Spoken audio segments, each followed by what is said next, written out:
Você nunca vai aprender inglês. É difícil ouvir isso. E é assim que a gente vai começar esse chá comigo, porque a gente vai falar sobre uma língua que muitas vezes não é familiar ou afetiva pra gente, que é preto da periferia, ou que faz parte de marcadores que tiraram a gente do acesso a essa língua. Então vem agora pro chá comigo. Bom, gente, o tema de hoje é um tema muito sensível para mim, porque de fato eu pensava isso, de fato eu acreditava nisso e durante muito tempo eu me afastei do inglês porque eu não me via utilizando a língua. E olha que eu trabalhava em agência e eu utilizava os programas da Adobe para fazer as minhas entregas. Então, eu trabalhava com After Effects, eu trabalhava com Adobe Premiere, eu trabalhava com Illustrator, Photoshop. Nada disso foi falado em português, né? Tudo em inglês. E todas as ferramentas ali dentro desses programas eram em inglês. Então, de alguma forma, o inglês sempre esteve presente na minha vida. Mas nunca, de fato, para uma conversação, para uma reunião, porque eu acabava não participando dessas reuniões. Eu participava mais das reuniões criativas, que eram todas em português. Ou quando vinha algum briefing mais palavras em inglês. Porque muitas vezes na publicidade eles ficam usando português e inglês. Quando chegava algum briefing, que é onde vinha o material, o pedido para ser feito a animação, vinha já em português. Então, a língua que não era familiar para mim, ela começou a ter um caminho na minha vida na época que eu estava no colégio. Na época que eu estava no colégio, as coisas que eu aprendia de inglês ou que eu via de inglês era o verbo to be, e eu acho que a grande maioria das pessoas que talvez estudaram em escola pública, e se não for uma escola pública de renome, de qualidade, não passou do verbo to be. Foi o que aconteceu comigo da 5ª série até o 3º ano do colegial. Não avançava. Naquela época, a forma de aprender inglês, tirando a escola que já não estava ensinando para as pessoas que não tinham acesso na sua infância, era fazer curso. E os cursos eram muito caros. E meus pais não tinham condições. Só que eles encontraram uma formação numa igreja católica próxima do bairro, que um padre estava ensinando inglês para vários adolescentes. E meu pai inscreveu eu e minha irmã e a gente começou a ir. Só que não tinha aquele lugar de afetivo pro inglês. A gente não entendia para que iria usar, sabe? Mesmo sabendo que falava no futuro, no trabalho, lá. Nessa época a gente fazia também frequentava também um espaço que era tipo uma ONG para pessoas periféricas ali, para não ficar na rua e tal, para aprender alguma coisa. E a gente estava aprendendo, por exemplo, trabalhar em salão de cabeleireiro. E eu falei assim, em salão de cabeleireiro eu não vou precisar usar, vou trabalhar aqui no bairro, vou fazer isso. A gente não tinha expandido tanto para entender que o mundo era maior do que o nosso quintal, que era maior do que o nosso bairro, e que dava para construir muito mais coisas com esse outro olhar. Mas a gente sabia também que não era o inglês que ia fazer com que a gente conquistasse um emprego que pagasse mais, porque antes do inglês vem a cor da nossa pele. E é isso, é preciso falar sobre isso. Não é o inglês que vai fazer realmente você alavancar. Tem muitos outros fatores que precisam estar envolvidos, principalmente para que esse recrutador ou essa pessoa, essa empresa tenha, principalmente letramento racial, entender que a gente não sai do mesmo princípio, que a gente não sai do mesmo lugar, que muitos acessos que pessoas tiveram na infância, a gente só está tendo agora. Então, eu não tinha essa consciência na época, mas depois que eu comecei a trabalhar com diversidade, eu fui entender o porquê que era tão difícil. Dito tudo isso, eu quero conversar com vocês sobre a minha volta por inglês, porque eu voltei recentemente a fazer aula de inglês, muito por conta das experiências que eu tô tendo no último ano. Eu lembro que no mercado de trabalho, isso no meu primeiro trabalho registrado, na Underman, eu agradeço muito a equipe que já pensava nisso na época. Eles sabiam que muitas vezes os colaboradores que iriam entrar para trabalhar lá não vinham da mesma formação. E por não virem da mesma formação, não dava para exigir dessas pessoas um curso que de fato hoje ainda é considerado de elite. Porque se vocês forem procurar as estatísticas do Brasil de quem fala inglês, ainda permanece em 5% de pessoas, como eu já disse uma vez aqui no vídeo, né, no nosso podcast. E sabendo que isso ainda é uma permanência há quase 20 anos, como que a gente volta? Como é que a gente aprende? Como é que a gente adentra nesse curso? Muitas vezes através das empresas que a gente trabalha. E foi isso que aconteceu comigo. Lá em 2009, 2010, eu fiz cursos de inglês com uma professora particular no ambiente que eu trabalhava. Essa professora me ajudou muito na parte de conversação. Era muito legal, porque era uma turma muito pequena, então ia eu e mais 2, 3 pessoas do mesmo time que eu. E isso era muito legal, porque eu estava iniciando no mercado. E eu tava fazendo muitas amizades ali, até com pessoas que não eram da mesma área do que eu. Isso foi muito bom. Depois eu fiquei quase um ano só com ela, eu e ela, e talvez, se eu não me engano, mais um outro amigo meu. E foi quase uma terapia em inglês, porque a gente conversava sobre o dia a dia ali na agência, então tinha a ver com o meu dia a dia, então eu conseguia aplicar, conseguia trazer na memória. E eu acho que isso me trouxe me deu uma base muito grande para fazer algumas coisas. Por exemplo, quando eu estava ali no meu primeiro emprego, foi quando eu me formei. Um ano depois eu me dei de presente, junto com alguns amigos, de ir para fora, né? De ir para fora do país, e não foi minha primeira viagem internacional, acho que foi minha segunda, que aí eu fui para Dublin, Paris e Istambul, e eu estava com a intenção de conhecer Dublin para poder fazer meu intercâmbio lá. Uma amiga minha do trabalho já tinha ido para lá, então fui a encontrar e entender como é que funcionavam as escolas lá. Só que muita coisa aconteceu, né? Quando eu voltei, recebi um convite, né, de um amigo meu, uma ideia de transformar o livro as escritas que eu estava tendo em livro, e o dinheiro que eu tinha juntado para fazer esse intercâmbio eu apliquei na execução, na produção e na impressão desse livro. Para mim foi a melhor escolha, para mim foi a melhor meio de devolver para a sociedade o carinho que eu obtive a partir do momento que eu me assumo. E eu digo para a sociedade, para aquela que eu estava envolvida, que eram as pessoas LGBTs que eu já tinha feito amizade, que eram meus amigos do mercado e que era minha família, que naquele momento já tinham me aceitado e me entendido. Então eu quis deixar registrado também na literatura esse processo de aceitação. Então, eu não fui fazer o intercâmbio. Então, como eu não fui fazer o intercâmbio e como eu não usava mais o inglês, esses anos todos, depois dessa viagem, eu mal pratiquei. Quando eu ouvia música, eu não ouvia com a intenção de entender a letra, ou não pesquisava para saber o que estava falando. Eu gostava da música, eu gostava do artista, eu gostava da voz e da melodia. E nisso eu fiquei, sabe? Eu procurava ver filmes com legenda, mas legenda em português, e séries também, então não tinha essa vivência. E também nunca fui de jogar videogame, porque eu conheço pessoas que aprenderam inglês por conta de jogo de videogame, eu conheço pessoas que praticaram inglês porque já assistiam desenhos animados em inglês desde a infância. Gente, meu acesso à TV por assinatura foi se dar depois de adulto. Porque na minha infância era TV aberta e o que podia passar era tudo em português. Então eu não tinha de fato esse contato com o inglês dessa forma.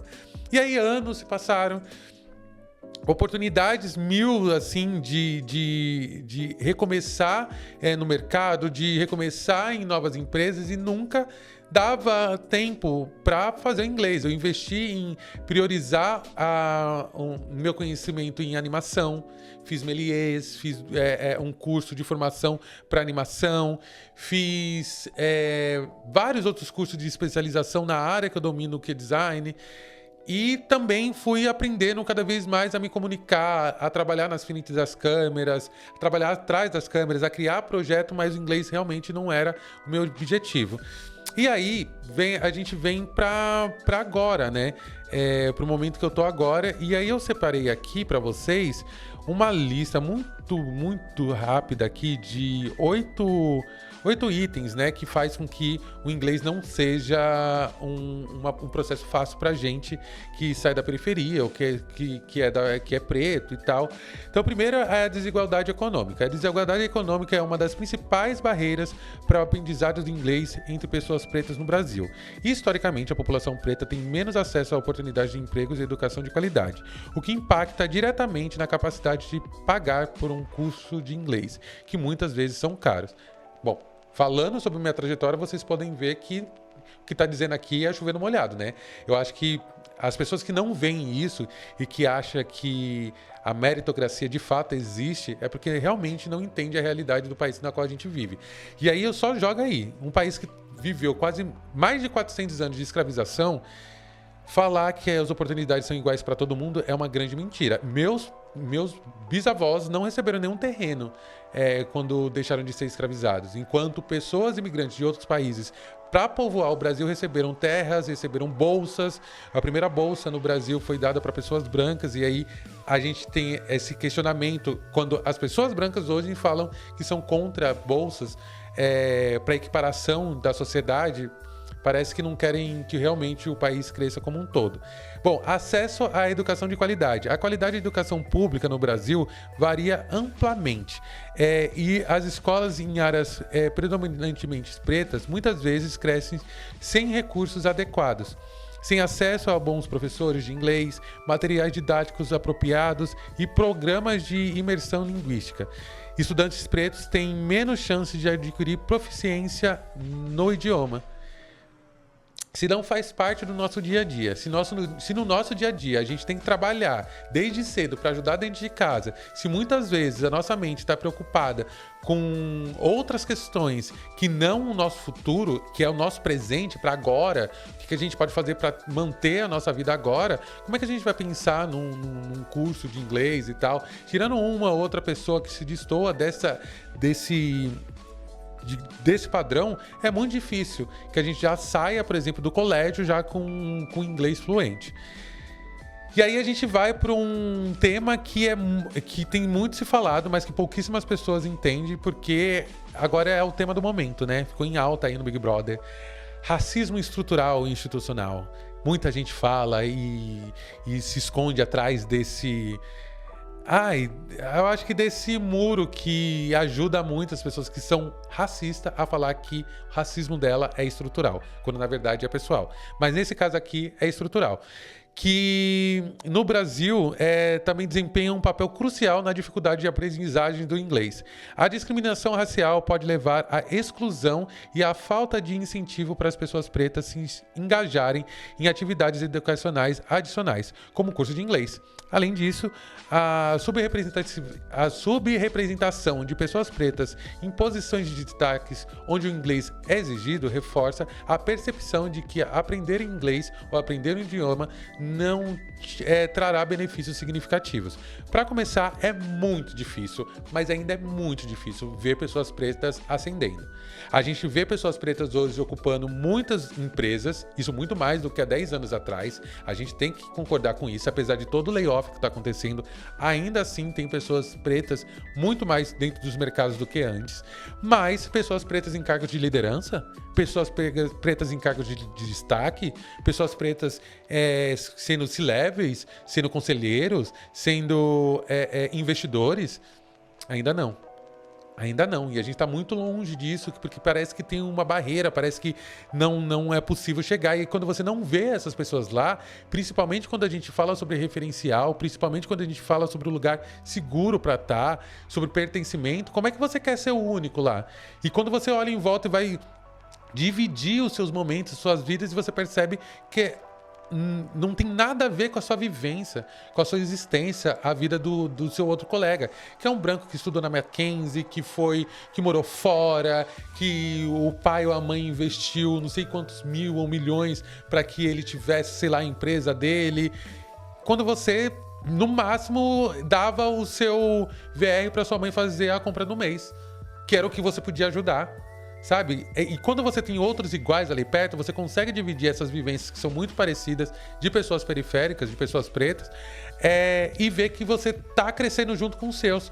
Porque nós que somos pretos, ou que somos descendentes de pessoas pretas, ou que somos periféricos, a gente tem uma aprendizado que é ancestral, que é sobre comunidade. A gente não quer chegar em algum lugar sozinho, não é sobre ser o único. Ninguém aqui, que eu tenho chamado de síndrome de Jesus Cristo, quer ser o único, o salvador, o único pertencente.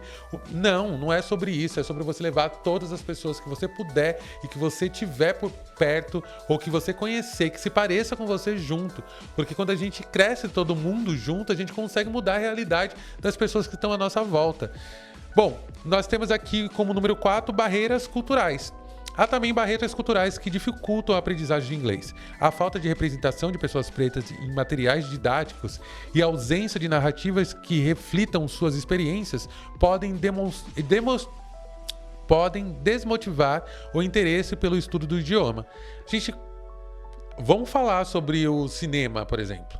Vamos falar sobre um cinema pop, cinema popular, que é sobre super-heróis. Eu fui assistir o Pantera Negra, né? O 1. Eu fui convidado pelo cinema para poder ir na pré-estreia e fui junto com várias outras pessoas pretas e tinha alguns jornalistas brancos lá também, alguns influenciadores brancos. E foi uma experiência que eu vou guardar para sempre para mim. Porque assim que eu saí da sala de cinema, teve um momento onde que a gente fez uma troca. E nessa troca eu dizia para as pessoas brancas que estavam lá, é assim que vocês se sentem quando vocês veem um filme de super-herói? Porque eu não precisei traduzir ou refazer ou eu me imaginar naquele lugar, porque eu estava me vendo enquanto herói, eu estava vendo os meus enquanto heróis, eu lembrava de primas, de pessoas que eu conheço, ali, nas cores das peles, nos costumes, no gesto, no falar. E isso conta muito, e isso ajuda muito também no aprendizado, sabe? Isso ajuda muito, muito mesmo. Então, quando fala sobre esses materiais, quando fala sobre essas narrativas, a gente está falando sobre mudar o mercado também. Mudar o mercado de entretenimento, mudar o mercado da publicidade, mudar o mercado de ensino e fazer com que, de fato, todas as pessoas consigam se enxergar, sabe? Porque o que limita a gente no aprendizado não é a falta de capacidade da pessoa, mas é a falta de sensibilidade do mundo na qual a gente vive, que é eurocentrizado, sabe? Nossa, imagina o quanto que seria lindo, por exemplo, eu aprender sobre cultura africana em inglês e logo depois aprender um Yorubá, aprender qualquer língua africana. Bom, a falta de tempo e recursos, a gente falou sobre isso. Para muitas pessoas pretas no Brasil, especialmente aquelas que em condições socialmente desvalorizadas, desfavorecidas, a necessidade de trabalhar desde cedo para sustentar a família deixa pouco tempo e energia para o estudo do inglês. Não adianta seu chefe falar que dá para você fazer inglês no tempo que você tem livre, que você sabe que o tempo que você tem livre muitas vezes é o tempo que você está indo, sei lá, de transporte para o trabalho. Isso é desumano, e eu já ouvi isso.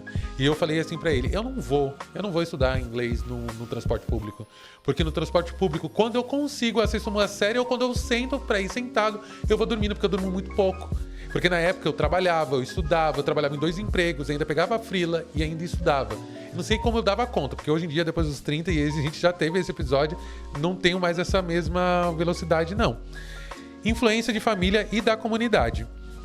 O ambiente familiar e comunitário também influencia no aprendizado de inglês. Em muitas comunidades pretas, o foco é a superação das dificuldades cotidianas e o inglês pode não ser visto como uma prioridade ou uma necessidade imediata.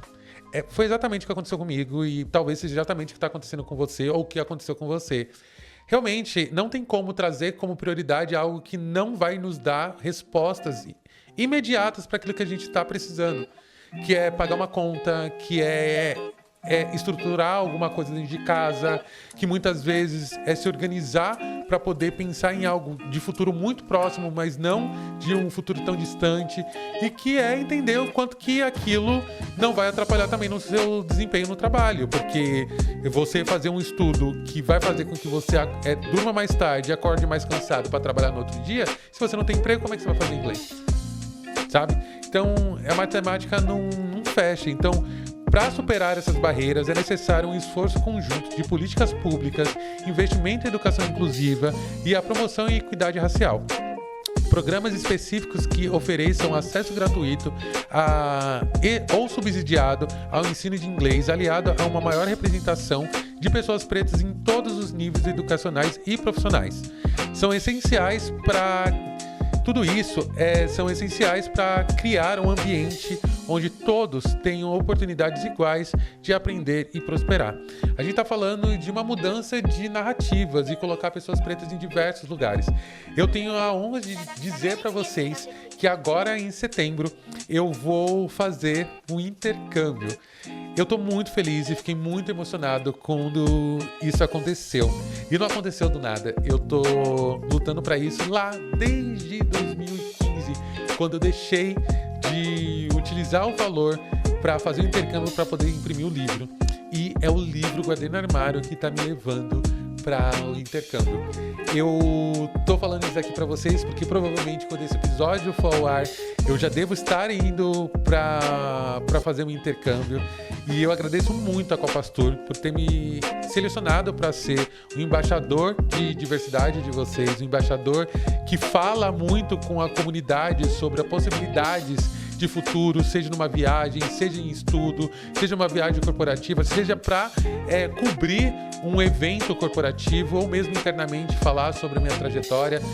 E nesse convite de fazer o meu intercâmbio, eu vou para a África do Sul e lá eu vou poder aprender durante um mês, ter a experiência de estar num campus, numa hospedagem, né, familiar e numa hospedagem estudantil. Então vou ter duas oportunidades de estudos ali, de conversa com locais e com pessoas que vão estar indo para lá. Eu estou muito feliz, eu fiquei muito emocionado. Vocês vão ver nas minhas redes sociais como é que foi receber essa notícia, como é que foi contar para meus pais essa notícia. E me deixou muito emocionado saber que agora, com quase 40, né, vou fazer 37 esse ano, eu estou conseguindo cumprir com alguns objetivos que eu tinha lá atrás.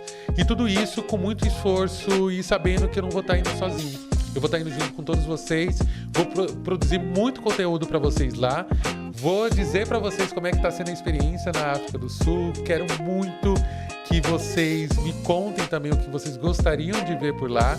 E é isso, gente. Provavelmente alguns episódios eu vou gravar de lá também.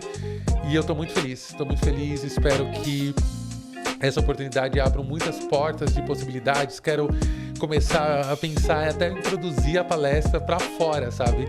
E que essa parceria com a Copastur só seja só o começo, porque eu quero muito, muito, muito sair viajando. E eu já vou colocar aqui embaixo, ó, já pode me chamar de Nova Glória Maria, tá? Porque eu quero viajar, quero ter 17 passaportes igual ela, sabe? É isso, gente. O Chá Comigo tem sido essa possibilidade de troca com vocês e vocês estão sendo os primeiros a saber, assim, na internet sobre esse momento na minha vida. E é isso. Até o próximo Chá Comigo.